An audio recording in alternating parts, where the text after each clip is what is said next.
Pasahero sa usa ka domestic flight nga magisundan sa Korean Air nga na-overshoot sa runway sa Mactan Cebu International Airport, mibutyag nga nakasinati sila og grabing turbulence dihang padung na untang mutugpa ang ilang gisakyang eroplano hinungdan nga gidivert ngadto sa Davao.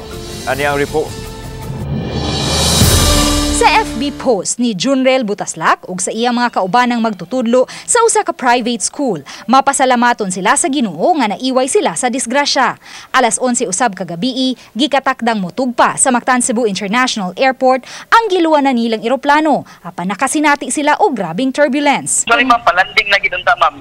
Nituyok na ganyang yunta ang eroplano para mo laog unta. And then unfortunately pagaping dagom, so nakaing ulan, so mo to nga ni stay sa dito sa hanginan, sa hangin, no, sa babaw for how many minutes, and then until they decided na i-divert na lang ang flight instead na mag-land sa Cebu City or sa Lapu-Lapu, dito may diretso sa Davao International Airport. Pipila ka oras human sa ilang pagtugpa sa Davao International Airport, gidala sila pabalik sa kauluhan kaganihang kadlawon sa mao gihapong aircraft aron didto na magparibok sa ilang flight.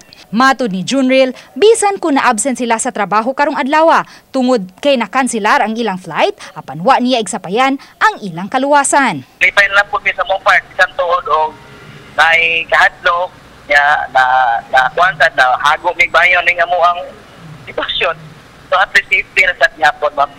Karong hapon, gikatakdang musakay og eroplano paingon sa Tagbilaran si Junrel ug mga kauban ang magtutudlo. Ug gikan sa Tagbilaran, mag-fast craft na lang sila pabalik sa Sugbo. Uban ni Marlon Melgazo, Luan Narondina, Balitang Bisdak.